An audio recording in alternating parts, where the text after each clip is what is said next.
Time now for the morning rush. Just in, police are on the scene of an early morning shooting near 6th Street and I-40.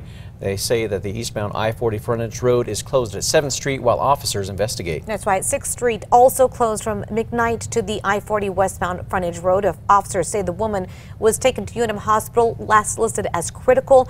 No word yet on a suspect in this case. On to other breaking news from overnight. We were waiting to hear more about an apartment fire near Eubank and Montgomery this morning. This video right here sent in to us was taken by an eyewitness, and it shows the apartments up in flames and fire crews hitting flames from above.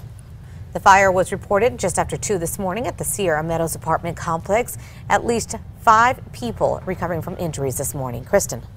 Our next weather maker moves in tonight, so those showers start across western New Mexico late this afternoon into this evening, pushing a little further into the state by tomorrow morning. Could see some spot showers around the Albuquerque metro, and then we really get going with the storm action as we hit Wednesday afternoon and evening. That will be high mountain snow, low elevation rain, and isolated thunderstorms. David? Also coming from overnight, city councilors passed an amended version of an ordinance limiting single-use plastics here in Albuquerque. Now, the ordinance passed with a 5-3 vote, banning businesses from giving customers single-use plastic bags. Now, the original would have banned businesses from using to-go containers and straws. This will all go into effect January 1st.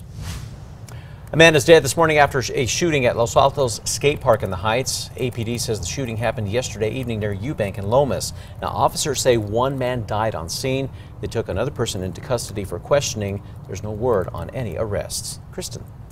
Metro Threat Index out of 4 for today. It's going to be the transition day ahead of that storm system here in Albuquerque. So we get the clouds first, some breezy conditions this afternoon, 10 to 20 miles per hour out of the southwest. Some rain possible overnight, likely to see better rain chances tomorrow. Crystal? On to new news for you this morning. Former Massachusetts Governor Republican Bill Weld is officially running for president in 2020. Weld is the first Republican to challenge President Trump. Back in 2016, he was former New Mexico Governor Gary Johnson's running mate as Johnson ran for president. So far, 18 Democrats have announced a campaign. Thanks to hours of intense firefighting, the Notre Dame Cathedral in Paris still stands. 12 hours after it started, the fire that engulfed the Notre Dame Cathedral in Paris is finally out this morning. The blaze started yesterday while the spire and the oak wood roof were destroyed. The 2 bell towers in the front facade were saved. On to new news for you this morning. School board members meeting today up in Santa Fe about the state's new budget. The district is trying to fix the wrong when a judge ruled last year the state is not meeting its responsibilities for some students. According to the New Mexican, lawmakers and the governor recently approved an extra $480 million for education. Some board members say it's not enough.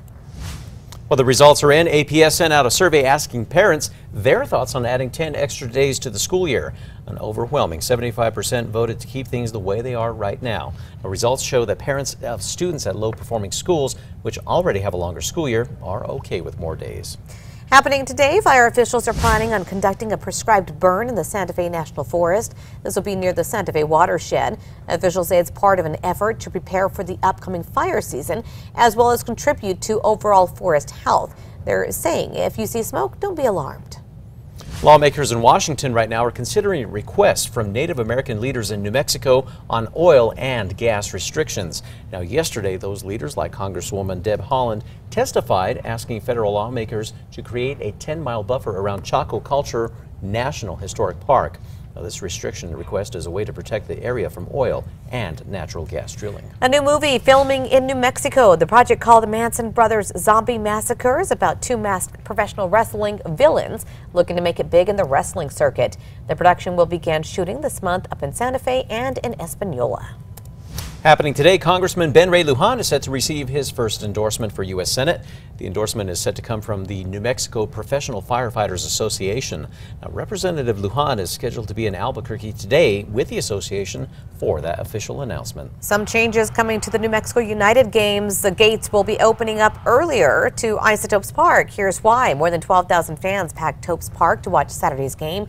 Fans showing up right before kickoff, though, had to wait in long lines to funnel through one entrance.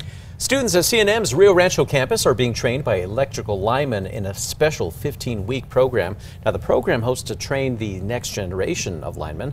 And of course, an electrical lineman is the one who turns your lights back on when the power goes out. Now, with most existing linemen just 5 years from retirement, C&M says the new program aims to fill that void.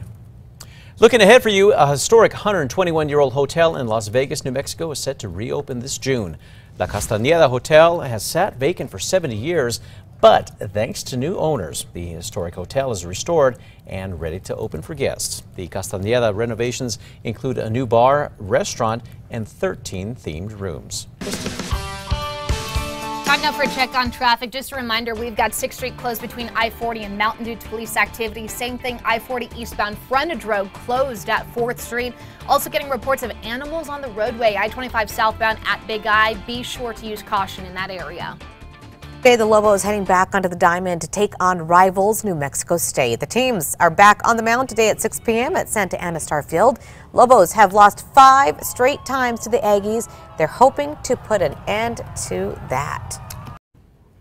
We are taking you back 31 years ago on this day in 1988. The Gallup Airport picked up over 2¼ inches of rain. A lot of rain there. That was the highest one-day total on record for that location. We take you now to the 5 facts. 5 here this morning. Clovis 5th grade teacher Roxanne Mitchell is one of this year's recipients of the Golden Apple Award. Mitchell's grandmother, 2 aunts, and an uncle were all teachers. Mitchell plans to use the Golden Apple Award scholarship money to host a whole brain teaching conference. At number 4 this morning, APS schools are left waiting to see if they will see a longer school year. The recent survey sent out by APS asked parents about adding 10 extra school days to the school year, and 75% voted to keep things the way they are. At number 3, looking at warm temperatures today in the 70s, but increasing cloud cover, increasing wind. Likely to see some spotty showers out west this afternoon and evening. More to come overnight into Wednesday. At number 2 this morning, breaking overnight, Albuquerque City Councilors passed an amended version of an ordinance limiting single-use plastics here in Albuquerque. Now, the ordinance passing with a 5-3 vote, banning businesses from giving customers single-use plastic bags. It will go into effect January 1st. Number 1, now we're following more breaking news for you this morning. 7 families without a home this morning after a massive apartment fire near Eubank and Montgomery at the Sierra Meadows apartment complex erupted. New video in this morning showing crews tackling that huge blaze. Officials say the fire sparked around 2 o'clock this morning. There are at least 5 people recovering from injuries this morning. No word as to how serious the injuries are, but as we mentioned, Red Cross is on scene trying to help those families out.